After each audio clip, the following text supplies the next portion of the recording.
साहिब सतगुरुदेव की जय। बंदी छोड़ कबीर साहिब जी की जय। बंदी छोड़ गरीबदास जी महाराज जी की जय। स्वामी राम देवानंद जी गुरु महाराज जी की जय हो।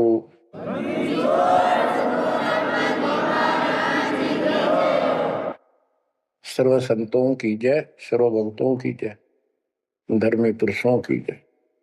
श्री काशी धाम की जय, श्री सुडानी धाम की जय, श्री क्रोथा धाम की जय, श्री बरवाड़ा धाम की जय।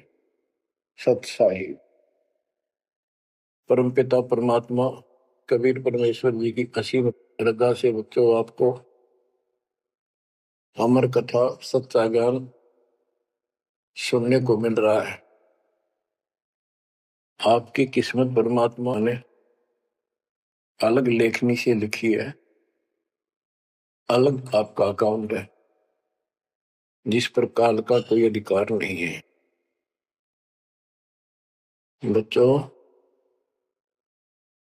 परमात्मा का एक एक शब्द अपने को सत्य मानना होता है। या तो भक्ति पर लगो मत, भोगो कष्ट। भक्ति पर लग के भी और भक्ति मार्ग में अविश्वास होता है तो वो प्राणी सफल नहीं होता। जैसे दास को पहले शुरुआत में परमात्मा की चाह खूब थी और ये सुना करते थे द्रौपदी का चीर मिट गया, नरसिंह दास भगत की कुंडली भगवान ने ली। तो इस तरह की बातें आत्मा मानती थी, भगवान कुछ भी कर सकता है। पर कोई कह देता था नहीं ऐसा नहीं हुआ करता है, तो वैसे भगवान की आस्था बनाने के लिए कह रखा है ऐसा नहीं हो सकता। तो मन ये भी मान लेता था कि ऐसा ना होगा, पर भगवान तो है। केवल इतना मानकर भक्ति कर रहे थे, दीक्षा भी ले ली थी। और फिर परमात्मा ने ऐसा अजब गजब किया, वो सारी शंका मिटा दी। लोहे की जाली को 1 फुट से ज्यादा बढ़ा दिया और दोनों को बढ़ा दिया, एक को भी। तो बच्चों, विश्वास बहुत जरूरी है। जैसे आपको उदाहरण दिया जाता है सत्संग के माध्यम से।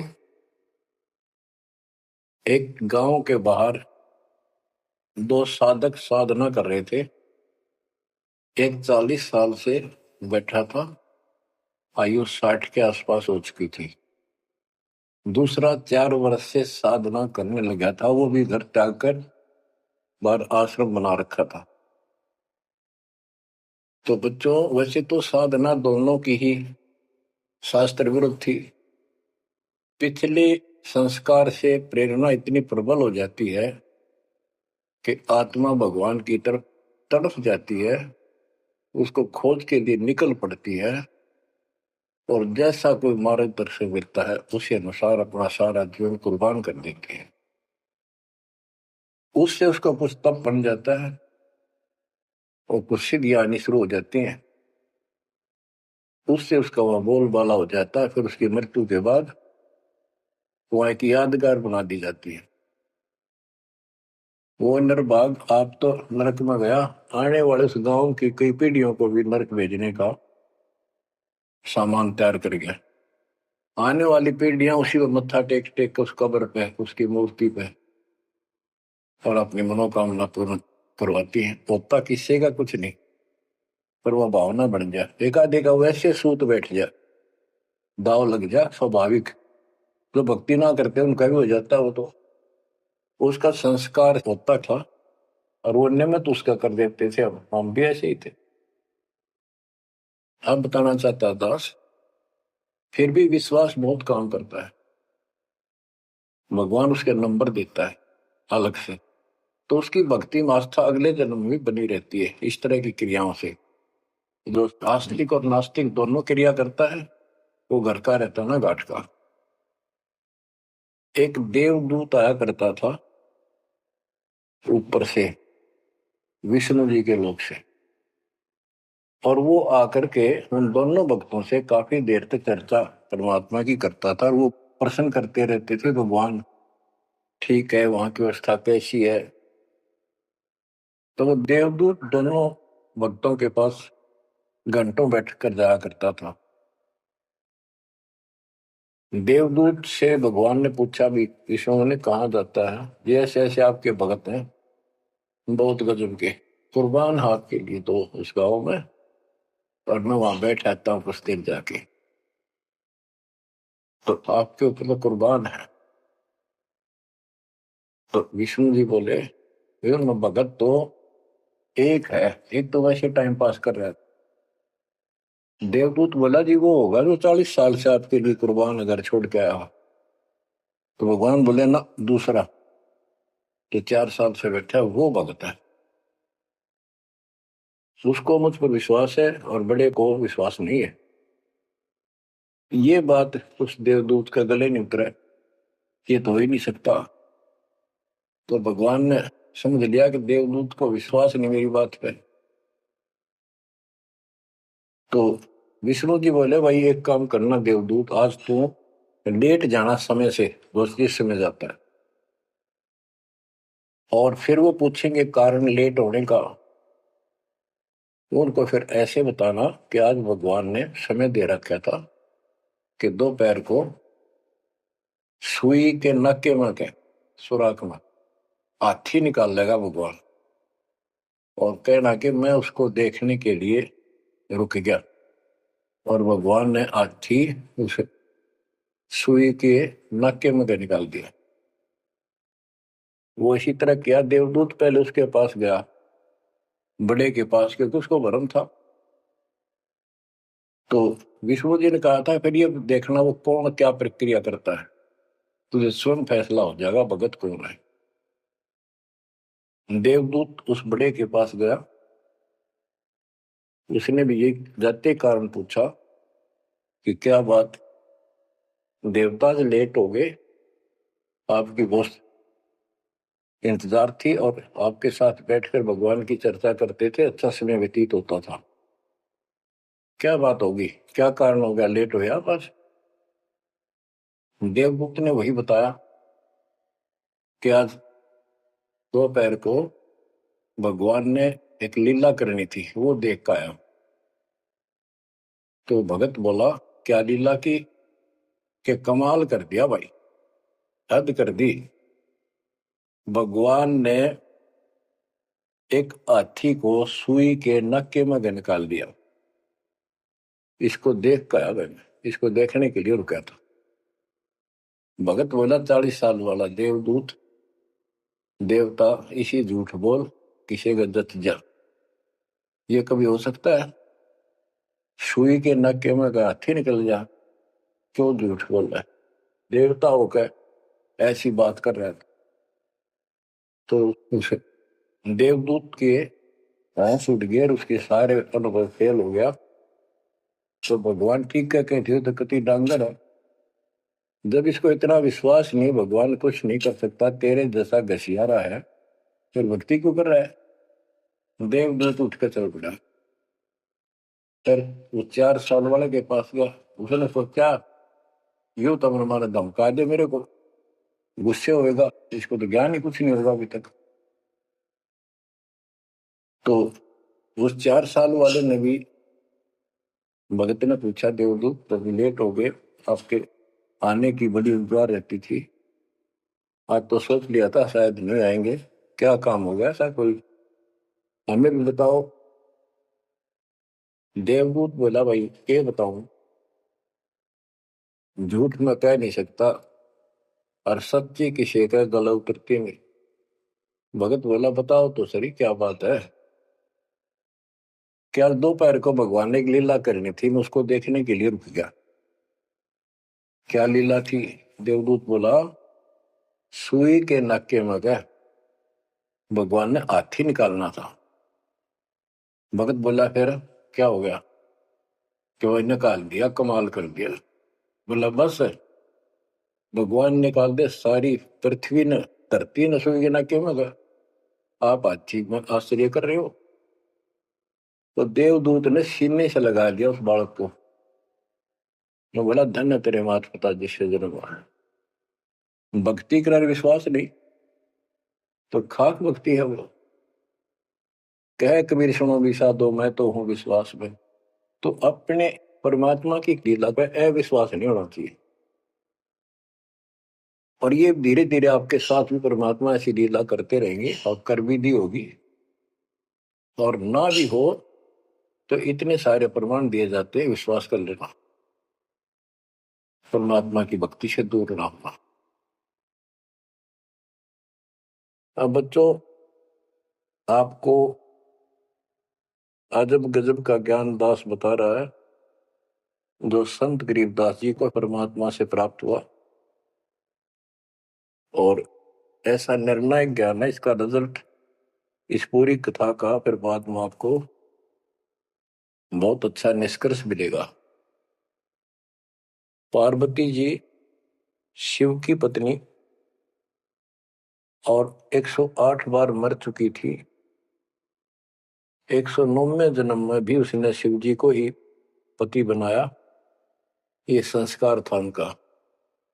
नारद मुनि ने एक दिन आके पार्वती जी को समझाया कि हे माता, भगवान शंकर जी के पास एक ऐसा मंत्र है जो आपको बता देना, उस नाम के जाप से आप अमर हो जाओगे, अन्यथा आप 108 बार मर चुके हो। और वो भगवान उसके प्रमाण के लिए आपके शरों की खोपड़ी की माला बना रखी है। 108 है गिन दिए। पार्वती जी बोली भाई नारद बिल्कुल सही है, 108 है। मैं पूछती हूँ ये किसके क्या है, तो वो टाल मटोल कर जाते हैं। तो हे माता, आपका जन्म मरण मिट जाएगा। तो वो बोली भाई ये मेरे बात समझ में नहीं आती कि शिव महाराज जी मेरे से कुछ नहीं छुपाते, और इसने ये कैसे छुपा रखा मंत्र मेरे से बहुत प्यार करते हैं। और बताते हैं तेरी मृत्यु के बाद मैं बहुत रोता था। तो नारद जी ने कहा माता, अभी तक आप उनको पति मानती हो, जिस दिन परमात्मा रूप देखोगी और उनको एक गुरु रूप में नम्र भाव से प्रश्न करोगी, कति अति नम्र होकर, तब ये गुप्त मंत्र आपको बताएगा। ये मंत्र शिव जी ने किसी को नहीं दिया आज तक, क्योंकि ऐसा किसी का लक है नहीं, ऐसा भाव किसी का है नहीं। तो आपको वो भाव बनाना पड़ेगा जिससे वो आपको अमर मंत्र दे दे। नारद कह के चला गया। पार्वती को बेचैनी होगी माता जी को। शिव जी जब घर आए और दिनों तो वो दूसरे ढंग से बात करा करती,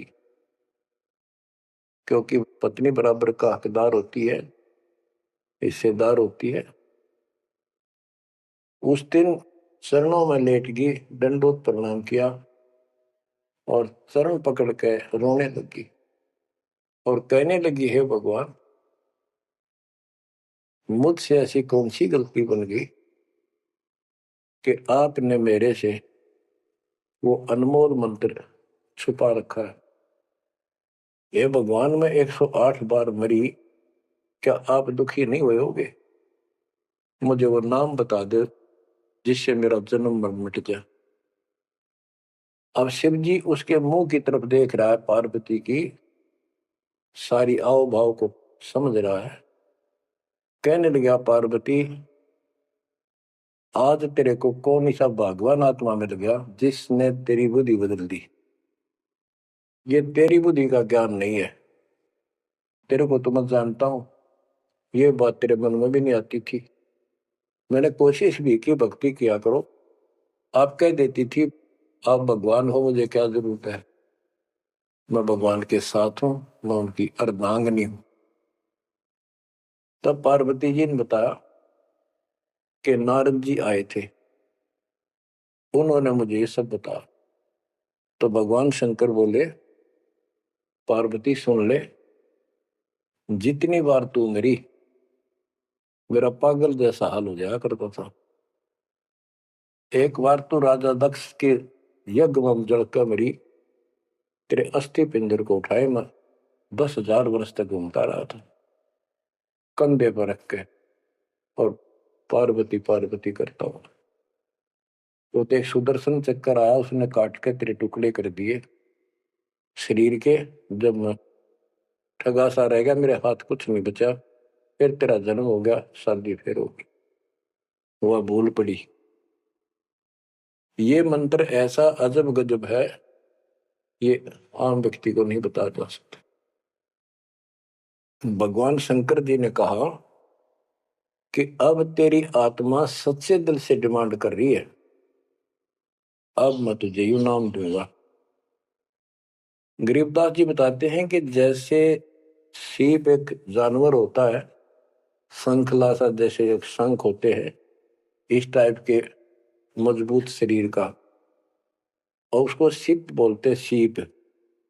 वह सीप जो है, गर्मी हो जाती है जब उसको अंदर पानी की डिमांड होती है, मोती बनाने के लिए उसमें प्रेरणा होती है, जैसे पशु में गर्भ धारने की होती है। उस समय सीप समुद्र के ऊपर आ जाती है, ऊपर बादल गरज रहे होते हैं, यदि उसका मुंह खुला हो और बारिश की एक बूंद भी उसके मुख में चली जा, तो उससे मोती बनना शुरू हो जाता है। उस बूंद को लेकर सीप वापस समुद्र में गोता लगा जाती है, उसमें मोती बन जाता है।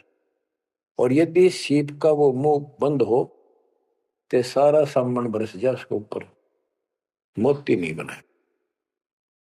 तो पार्वती को समझाया कि अब तेरी सीप आत्मा का मुंह खुल चुका है, अब मैं यू नाम दूंगा, असर करेगा। और पहले तेरी सीप आत्मा का मुंह बंद था, इसलिए ये उन्मोद मंत्र ऐसे व्यर्थ नहीं कर सकता था।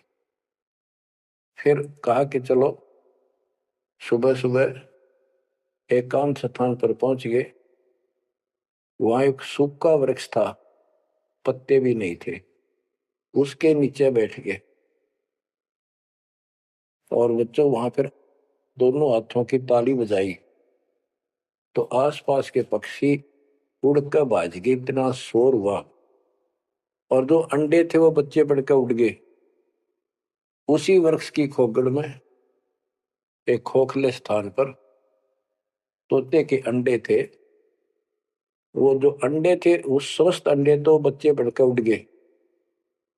और एक अंडा अस्वस्थ था, कति खराब हो गया था, गंदा हो गया था, वो वहीं रह गया। भगवान शंकर को पता नहीं था कि इसमें कोई तोते के बच्चे भी हैं, अंडे भी हैं। उनको मालूम था कि अंडे भी होंगे तो बच्चे बनकर जा चुके होंगे। अब बच्चों, बहुत सी कहानी इस एक ही कथा से आपको समझ में आएगी। जैसे ये क्या करते हैं, भक्ति ना करके मृत्यु के प्राप्त हो जाते हैं, फिर क्या करते हो, अस्थियों को उठाते हैं, जड़ी हुई हड्डियों को, उनको उठाकर गंगा में बहा के आते हैं। उनका उद्देश्य तो ये होता है कि इसको इतने गहरे पानी में डाल दे कि दो व्यक्ति मर जाता है, स्त्री या पुरुष, जब वो प्रेत बन जाता है तो अपने घर आता है। घर में वो अपने बॉडी को खोजता है, फिर वो जाता है शमशान घाट पे। उसको एहसास होता है कि ये ताजा ताजा जो फूके गए हैं, ये तेरी हड्डी है। उन हड्डियों को अपनी मान कर उनके चिपक जाता है भूत। और फिर कभी घर और कभी उन हड्डियों के पास वहां चक्कर काटता रहता है और परिवार वालों को तंग करता है। तो इसीलिए उसको उन हड्डियों समेत उठाकर उसने इसी जगह डालते हैं, उसको भेदा नहीं लगता, और वो भटक भटक के चला जाता है। तो बच्चों, अब हमने न तो ये क्रिया करनी, क्योंकि हम भूत बनाए को नहीं, हमारी सच्ची भक्ति है, और उससे कोई समाधान नहीं हो जाता। तो इसी प्रकार तो दास बताना चाहता है कि मरने के बाद भी उन हड्डियों को भी वो जीव अपना मान रहा था कि मेरी है, उनके चिपक जाता है।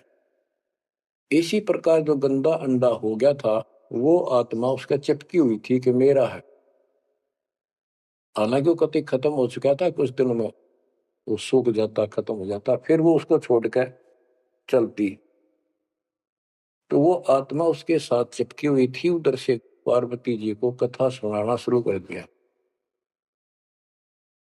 अमर कथा सुनाई, क्योंकि गरीबदास जी कहते हैं, कबीर साहब ने बताया, हम बैरागी ब्रह्मपद सन्यासी महादेव, सोहम मंत्र दिया शिव जी को, वो करे हमारी सेव। तो कबीर साहब ने इन सब को यो अमर ज्ञान सुनाया था, सतलोक वाला, सृष्टि रचना सब सुनाई। भगवान ऐसा है, भगवान ऊपर है, भगवान ऐसा है, वो सबका मालिक है। जब तो मान ली, प्रथम नाम एक ले लिया, किसी को ओम दे दिया, किसी को सोम दे दिया, किसी को हरियम, किसी को किलियम। इस तरह इनको अपना बनाया परमात्मा ने। और फिर सोचा था कि दोबारा मैं आऊंगा, अगर इनकी बुद्धि काम करेगी, इनकी आस्था ठीक रही, तो फिर नए सिरे तो मंत्र पहला दूंगा। जब दूसरी बार परमात्मा गए, तो इन सब की बुद्धि काल ने फेर दी। इन्होंने सुनी भी नहीं कबीर साहब की बात। तो कबीर साहब वापस आ गए। अब वो ज्ञान शिव जी को था, पार्वती को बताया और मंत्र दिया उसको। अब बच्चों, 5 नाम शिव जी को बताए थे, लेकिन शिव जी विशेषकर एक सोहम मंत्र ही जाप करता है। ये चक्कर ये है कि जो गुरु बताते हैं, हम उस पर ना रुक करके फिर मनमुखी जरूर करते हैं कोई कोई। और परमात्मा जी ने, कबीर साहब ने शिव जी को सब कमलों का भेद बताया था। ये योगी था, इससे तो एक कमल भी नहीं सुलझा था, एक भी, और अभी तक नहीं सुलझा है, लेकिन ज्ञान सारा बता दिया था। तो पार्वती को सुनाया जा रहा था ज्ञान, पार्वती यश करती जा रही थी, देखो ये मूल कमल है, आगे चलो स्वाद चक्र है, फिर नाभि कमल है, अर्धा कमल है, उसमें ऐसे ऐसे देवता हैं, कंठ कमल में ऐसा है, त्रिकुटी कमल तक पहुंचा दिया बस। पार्वती जी ध्यान मग्न होगी, उसको नींद आ गई, बोलना बंद कर दिया। उधर से वो पक्षी इस कथा को सुनने से वो अंडा स्वस्थ हो गया तोते का, और ओंकार्य बुलंद आ गया। शिव जी ने देखा आवाज और तरह की आई, पार्वती तो सो रही है, लटके ले रही है बैठी बैठी, आवाज कहां से आई? उसने देखा पक्षी उस वृक्ष की खोगड़ में, उथोथे स्थान में नजर पड़ा, पक्षी उड़ कर भाग लिया। शिव जी उसके पीछे चल पड़े कि इसने मेरा ज्ञान चुरा लिया। आकाश में उड़ गया, उड़ के पीछे हो लिया। ये तोते वाला जीव परमात्मा की अमर कथा सुनता है, उसमें भी शक्ति सिद्धि आ गई थी। और ये ज्ञान जो है पूरे पहुंचे हुए संत से सिद्धि युक्त और अधिकारी से सुनने से ज्यादा असर करता है। भगवान शिव 3 लोक के प्रधान है, इनमें आध्यात्मिक शक्ति है, वो साथ मिलकर उसकी आध्यात्मिक शक्ति के साथ वो वाणी परमात्मा अमर कथा उसके भी बॉडी में गई, उसमें सिद्धि आ गई। मोक्ष तो बहुत दूर की बातें हैं, ये तो लंबा चैप्टर है, लंबी कहानी है, लेकिन थोड़ा थोड़ा हिंट आपको देना पड़ता है, कहीं कभी कोई मिसगाइड ना करते। सिद्धियों कहते ये अष्ट सिद्धि 9 निधि के भरे पड़े हैं शिव जी, और इनके वचन से भी सिद्धि आ जाती है, किसी को ये कह दे तो। लेकिन उन सिद्धियां ने के चाटा, ये मोक्ष तो ना हुआ है। भाव कहने का ये है कि वो तोते वाला प्राणी वेद व्यास के आश्रम में पहुंच गया, उड़ता उड़ता पीछे पीछे शिव जी, वहां शरीर छोड़ गए, और व्यास की पत्नी ने जमाई ली थी, उसके द्वारा सांस के द्वारा उस सूक्ष्म जीव अंदर चला गया। और जब गर्भ धारण का समय आया, तो उनके गर्भ में स्थान लिया, उस बच्चे के शरीर में प्रवेश हो गया, 12 वर्ष तक वही रहा। आगे कथा इसमें आगे आएगी, वो बताऊंगा। अब ये वाणी सुनाऊंगा जो आसानी से आपके समझ में आएगी। मोक्ष मुक्ति का लख्यान बेवा, ब्रह्म पुत्र व्यास सुखदेवा, सतगुर मेरा महादेव पंका, 84 की मिटी न शंका। के महादेव जैसे भी उनको मिले फिर भी 84 लाख योनियों का चक्कर उसका मिटा नहीं। 78 जन्म गौरी भरमाई, शिव को रुणमाला गले लाई। अर्ध शरीरी देवी गौरा, जिनका थीर बयानी मोरा। 108 जन्म पार्वती जन्मती मरती रही और शिव जी ने उसके सिर की माला, सिर के रुंड खोपड़ियां माला बनाकर गले में डाल रखी थी। अर्ध शरीरी देवी गौरा, जिनका थीर भया नहीं बोरा। अर्धंगनी थी शिव की पार्वती और उसका भी मोक्ष नहीं हुआ। नारद मुनि उपदेश बखाना, गिरजा सुनो मोक्ष पद ज्ञाना।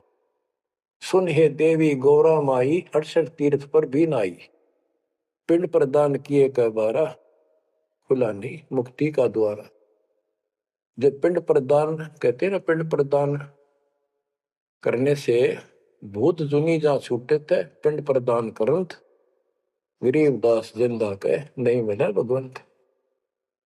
जैसे पार्वती भूत पड़ गई, पिंड प्रदान कर दिए, भूत जुनी छूट गई और फिर पता नहीं किस दुनिया में चला जाता प्राणी। इसके संस्कार अच्छे थे, ये फिर मनुष्य लड़की का जन्म हुआ, शिव जी के ब्याह गई।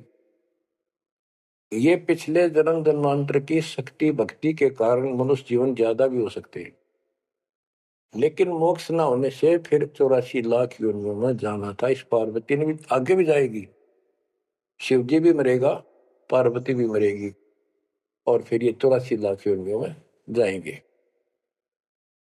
कहते हैं चंद सूरज की आयु लग, जो जीव का रह शरीर, सतगुर से बैठा नहीं तो अंत कीर का कीर।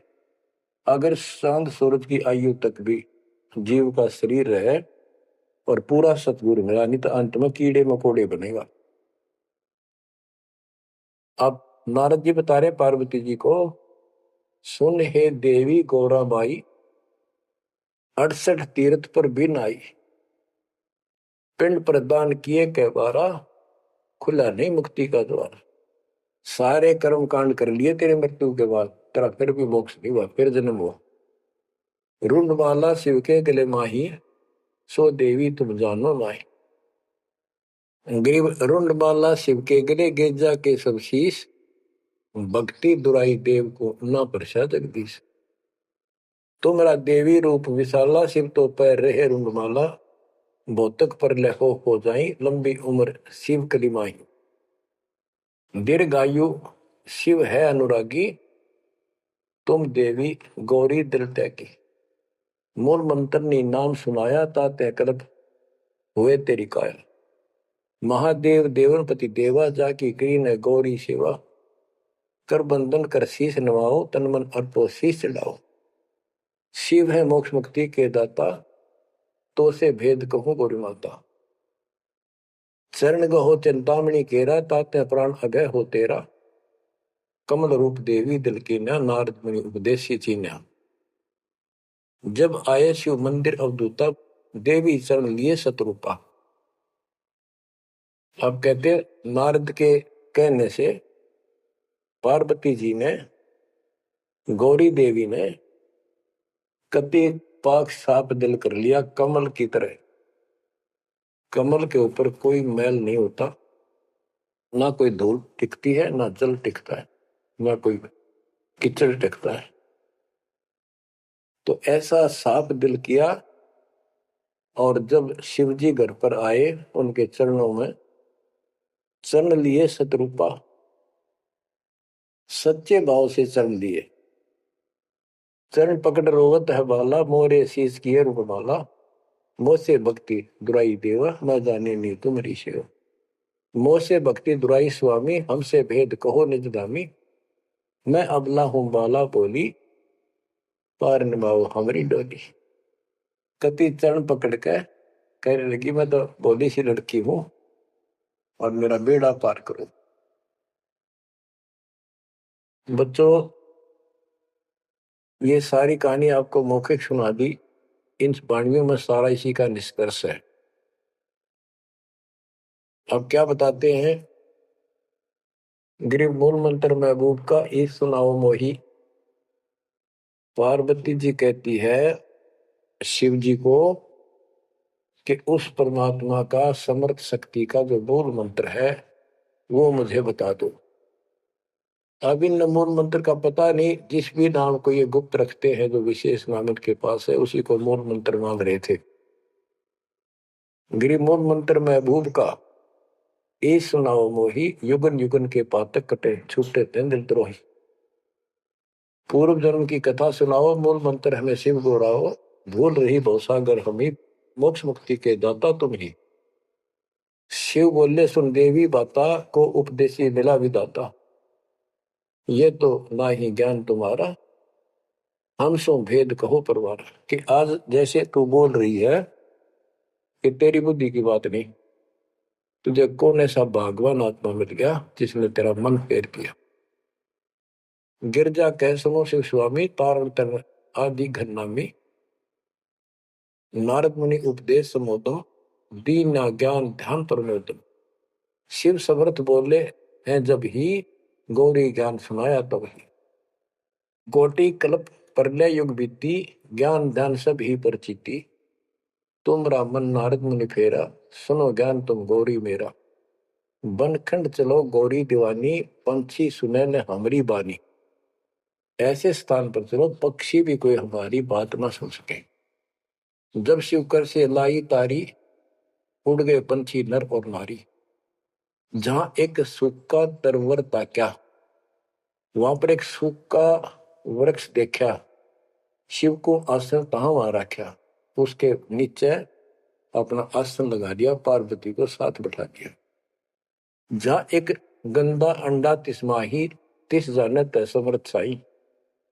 योग असंख्य कल्प बरमाया, पूर्व जन्म कोई पिछला आया। अब तुम सुनो गौरी मेरा ज्ञाना, आसन मुख कर कोटिसाना। आसन पदम लगाओ गौरा, मेर दंड सुधा कर भोगा। गरीब आसन पदम लगाए कर भंवर चुड़ाओ सुन। अनहद नादू बाजही, जहां लगाओ तुम।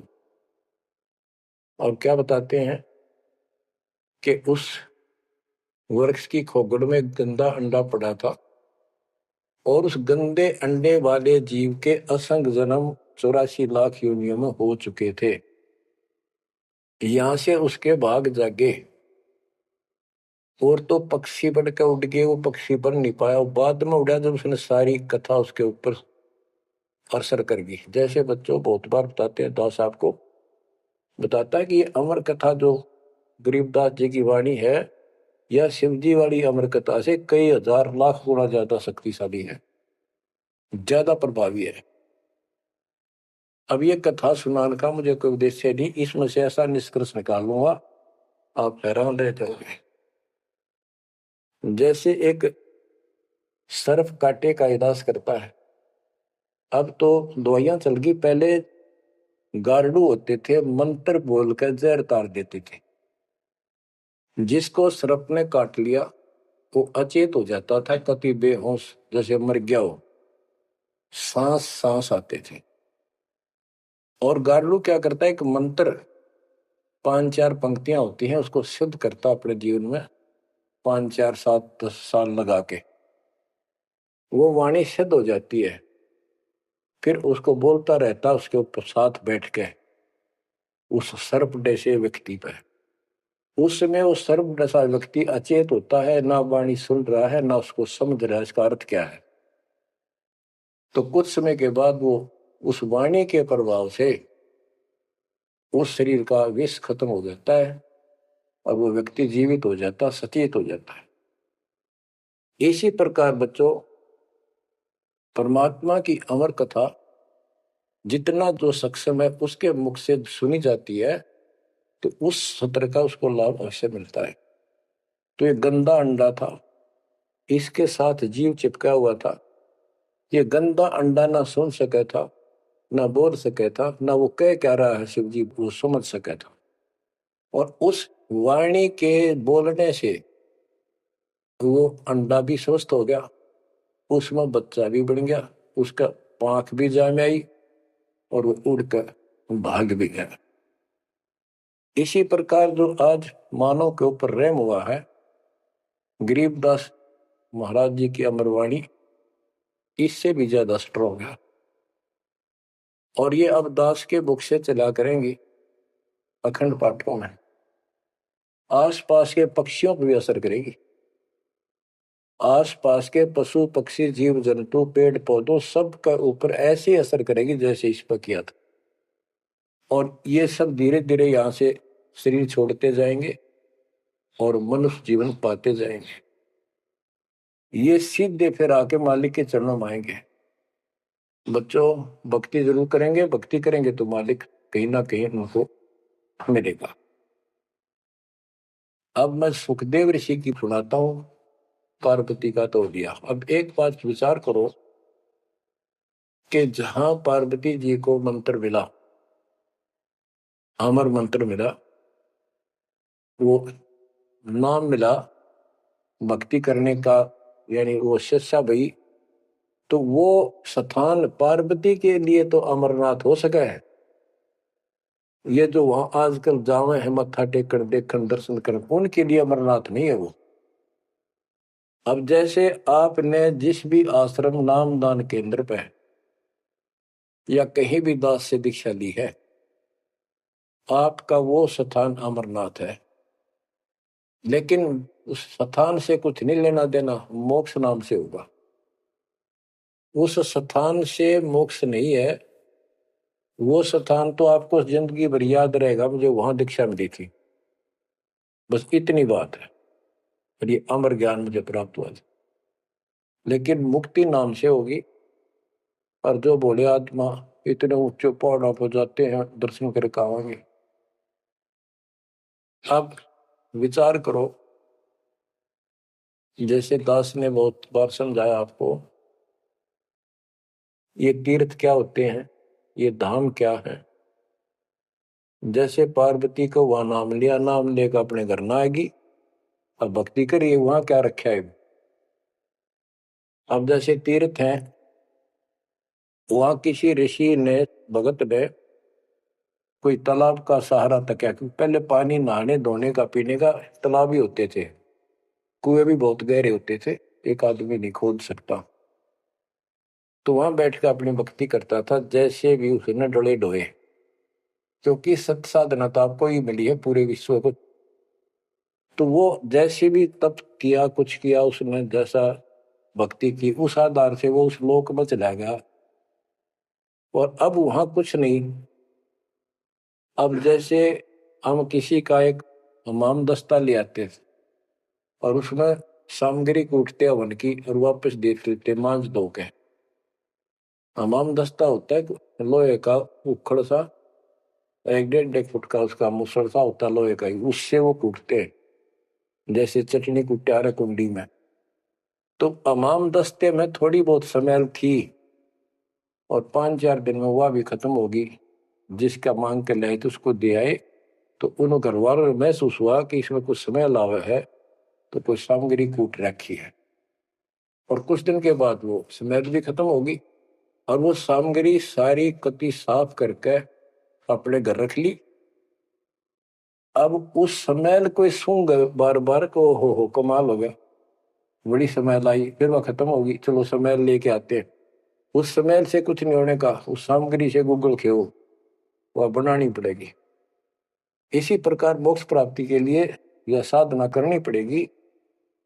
तो वहां जाने से कोई लाभ नहीं जहां पर कभी कोई ऋषि ने कोई साधना की थी, वो तीर्थ बने हुए। तत्काल ने परमात्मा से कहा था, जो मालिक आए थे जोगजीत रूप में, अपने बच्चे ज्ञानी के रूप में, जोगजीत रूप में, सहजदास रूप में, कई रूप में आते रहते हैं। तब काल ने सारी वचनबद्ध करा के मालिक को, और फिर अपनी वह दुष्टता दिखाई थी। यूं कहा था, वैसे जाओ जोग जीत संसारा, जीव न माने कहा तुम्हारा। जीव तुम्हारा कहा न माने, हमरी और हो बात बखाने। तीर्थ व्रत और झूठे जब तब मन लाओ, देवी देव देवर पुजवाऊं, या जीव को बरमाओ। द्वादश पंथ करूं मैं साजा, नाम तुम्हारा ले करूं आवाजा। द्वादश पंथ जो नाम जो ले सो मेरे मुख में आन समोई, और अनेक पंथ चलाऊं या विद जीवों को वर्गाऊं। तो आज वो सारा काम इसने कर रखा है। अब आप किसी को समझा के देख लो, आपके सर हो जाते हैं। तुम हमारे देवताओं को ऐसे बताते हो, हमारी साधना को गलत बताते हो, तीर्थों में जाना ठीक नहीं, व्रत रखना ठीक नहीं। तो काल ने बोल रखा था कि हमारी ओर हो बाद में खाने, हमारी ओर हमारा पक्ष लेकर के वाद विवाद किया करेंगे। अब बच्चों, जो दास बता रहा है कि सुखदेव व्यास जी की पत्नी के पेट में समा गया, गर्भ में। उसके बाद 12 वर्ष तक गर्भ में रहा। वहां उसको याद रहा कि पिछले जन्म तो असंख्य खो दिए, भक्ति नहीं बड़ी। अब के मानव शरीर प्राप्त हुआ और बाहर जाते भूल पड़ जाती है तो जुल्म हो जाता है। इस डर के मारे गर्भ से बाहर गया। 12 वर्ष बीत गए। ब्रह्मा विष्णु महेश को टेंशन हुई, ये तीनों आ गए। इन्होंने कहा कि सुखदेव बाहर आओ। 12 वर्ष तक गर्भ में ठीक नहीं, हमारी मर्यादा खत्म होती है। 9 महीने भी माताएं गर्भ में बच्चा रखती है, बहुत परेशान हो जाती है, और 12-12 वर्ष रक्षा करेंगी, ये गलत परंपरा डलती है, आप ऐसा ना करो, बाहर आओ। तो सुखदेव ऋषि ने कहा कि हे भगवानों, अब मुझे ज्ञान हो गया, बाहर आती आपकी माया, यह त्रिगुणों में माया हमें अचेत कर देती है, सब बुला देती है, इस माया में रोक दो, फिर मैं बाहर आऊं। इन्होंने कहा भाई ज्यादा हम भी नहीं रोक सकते, ये हमारे से भी बहुत ज्यादा प्रबल है, हमारे बस की बात नहीं है, बस कुछ सेकंड के लिए रोक सकते। तब उसने कहा जी कुछ सेकंड के लिए रोक दो। तो कुछ क्षण के लिए रोकी, इतना में सुखदेव बाहर आया। तो उसको भक्ति की प्रेरणा बनी रही, भगवान की याद रही। उसी समय 9 नाथ 84 सिद्ध यानी 93 बच्चे और लड़के पैदा हुए। ऐसा इत्तेफाक था, संस्कार था उनका। उनको भी ये बातें याद रही, उनमें से 9 तो नाथ बन गए और 84 सिद्ध कहलाए। उन्होंने भक्ति की प्रेरणा बन गई, बचपन से ही मालिक की याद बनी रही। लेकिन सच्चा सतगुरु ना मिलने से ये भी डले डोए। अब बच्चों ज्ञान पूरा आ चुका है और वो ठीक का समय आ गया है। गुरु पूरा, ज्ञान पूरा, भगवान पूरा। तो अब जो ये वाणी चले हैं और दास के मुख से चला करेंगी, ये कत्युत मस्तार देंगी, काल के पता नहीं कितने जुगाड़ को तोड़ेंगी, कितने जीवों का उद्धार बनेगा। मनुष्य का तो कहना ही क्या, डांगर डोर पशु पक्षी कीड़े मकोड़ों को भी सहारा मिलेगा। ये इन्हीं पुराणों से कथा है और ये आपके सामने सच्चाई इस तरह है। अब तो सुखदेव ऋषि जब बाहर आया, उड़कर चल पड़ा वहां से। पिता ने कहा बेटा, व्यास जी ने कहा पुत्र एक बार शकल दिखा दे, 12 वर्ष इंतजार की, पुत्र होगा।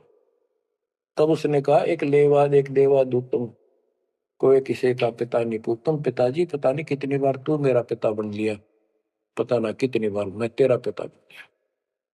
अब मुझे समझ में आ गई है, मैं आपकी तरफ देखूं नहीं, मेरा मोह बन जाएगा। ये छूत की बीमारी है, ये मोह। ये विस्तार से फिर कभी बताएंगे। और ये हम आप लावा जाने का, लेकिन ये उसकी गलती थी।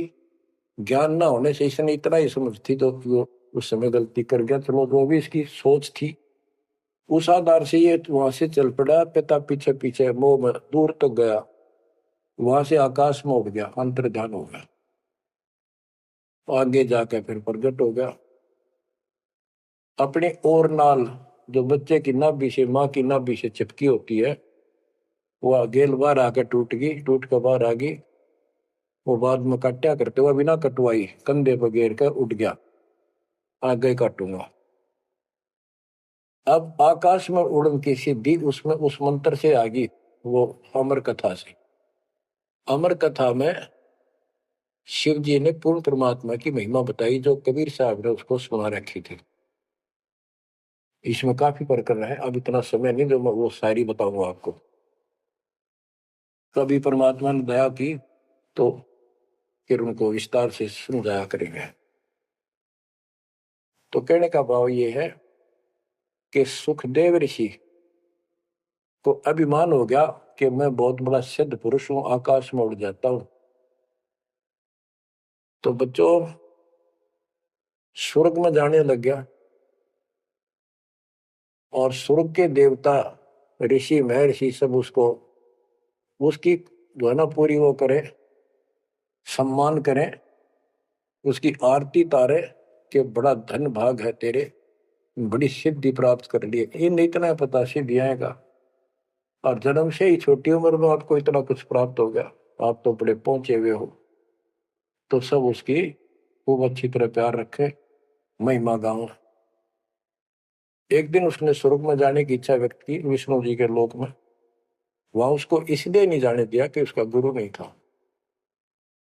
विष्णु जी तक बात कही। विष्णु जी ने पूछा कि हे ऋषि जी, आपने गुरु नहीं बना रखा? अगर नहीं, गुरु की क्या आवश्यकता है महाराज, ये गुरु बना रहे वो नहीं आ पाए और मैं बिना गुरु के आ गया। विष्णु भगवान बोले ठीक है, वो अलग बात है, या वही रह सकता जो पहले गुरु बनाओ। फिर एक बीमारी और अहंकार के मेरे बराबर पृथ्वी पर कोई गुरु नहीं, मैं बाल ब्रह्मचारी, वहां कोई ऐसा संत नहीं, मैं बनाऊं गुरु किसको? विष्णु जी ने कहा कि राजा जनक मेरे परम भक्त है, आप उनसे दीक्षा लो। यूं कह के विष्णु जी चले गए, उसको बाहर निकाल दिया पार्षदों ने। वो स्वर्ग में आए, वहां सारी कथा बताई। फिर अन्य स्वर्ग, कोमर स्वर्ग, फिर ऋषियों के पास आए नीचे, उन्होंने उनको बताया तो सब ने कहा कि सुखदेव बहुत बड़ी गलती कर रखी है, गुरु नहीं बनाएगा, गुरु नहीं बनाएगा तो गधा बनेगा।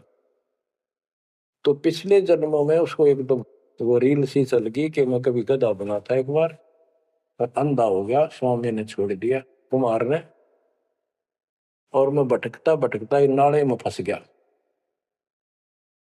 मेरा पुली बना ली लोगों ने, आन जान लगे, मैंने कहा नहीं, भटक के भूखा होकर तो मरा, प्राण निकले। उस भय से उसको चिंता बनी। फिर अपने पिता के पास वापस आता है। व्यास जी देख के बड़े खुश हुए कि बेटा आ गया। सारी बात पूछी तो सारी अपनी समस्या बताई पिताजी के सामने। पिताजी ऐसे ऐसे बात है, भगवान ने कहा कि राजा जनक को गुरु बनाओ। तो व्यास जी, क्योंकि जितने भी महापुरुष हैं वो एक सुर में बोलते हैं, उनको इतना ज्ञान तो है, गुरु बिन बात नहीं बनती। उसने विशेष ज्ञान तो सुना नहीं था, वो बैटरी चार्ज होगी, उसने उड़ा उड़ा फिर था, उससे ज्ञान था ही नहीं इसको। तो व्यास जी बोले रे बेटा, मैं तो खुश था, चलो बेटा ना मेरे पास आया, पर यूं चर्चा तो चल रही है व्यास का बेटा इतना पहुंचा हुआ है, अब तने गुरु नहीं बना रखे, तो तुम्हें कमाल कर दिया। तो दो कोड़ी का जीव नहीं, कल नहीं ये तेरा प्राण छूट जाएंगे या बैटरी खत्म हो जाएगी और नरक में जाएगा बेटा, गुरु बिन बात पड़ती है। तो आखिर में हार कहने बोला, हे पिताजी, मैं कैसे गुरु बनाऊं राजा जनक को? राजा जनक गृहस्थी भाई, ओए होए, और कैसे शीश निभाऊं जाए? जनक विदेही राजा भाई, कैसे शीश निभाऊं जाई? ओह, सुखदेव बोले ज्ञान विवेक का, हमने स्त्री का मुख नहीं देखे। तो उसके पिताजी बोले जो भगवान ने कह दिया, और तू अब भी अगरम बगरम कर रहा है, एक अन्य का जीव नहीं, तेने ज्ञान भी क्या आएगा? कहाँ जाएगा फिर तू? वहां तेरे को पढ़ने नहीं देंगे स्वर्ग के अंदर। जो मरता क्या नहीं करता, राधा जनक के द्वारे गया, वहां चरणों माथा टेका और अपने कल्याण का मार्ग पूछा। बच्चों, इससे बहुत सी जानकारी होगी आपको, अजब गजब ज्ञान होगा।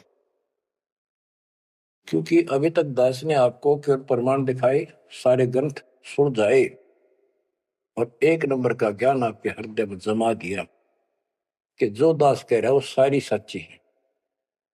अब दास कोड वर्डों में संकेतों में भी ज्ञान समझाएगा तो भी आपकी आत्मा गिल्ला कैच करेगी साथ के साथ। गरीब गोता मारू स्वर्ग में, जा बैठो पाताल, गरीब दास ढूंढता फिरो अपने हीरे मोती लाल। आप वो हीरे मोती लाल हो बच्चों, आप सामान्य आत्मा नहीं हो।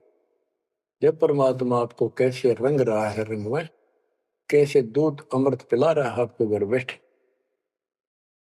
आपको नहीं पता इसका क्या प्रतिफल होगा। बच्चे को माता पिता दूध पिलाते हैं, बढ़िया भोजन खिलाते हैं, उनको पता है कि इसको कितना इसका लाभ मिलेगा। बच्चे को ज्ञान नहीं होता, वो धक्के तो पिलावे, खेलने लग रहा हो, माँ लाओगी बुला के, आजा भाई आजा बेटी, दूध पियावेगी। बस दूध पीता पीता भी इन्होंने सोचा बच्चा अब छोड़ दे, जल्दी ही डांक ठोकूं बाहर खेल का हूं।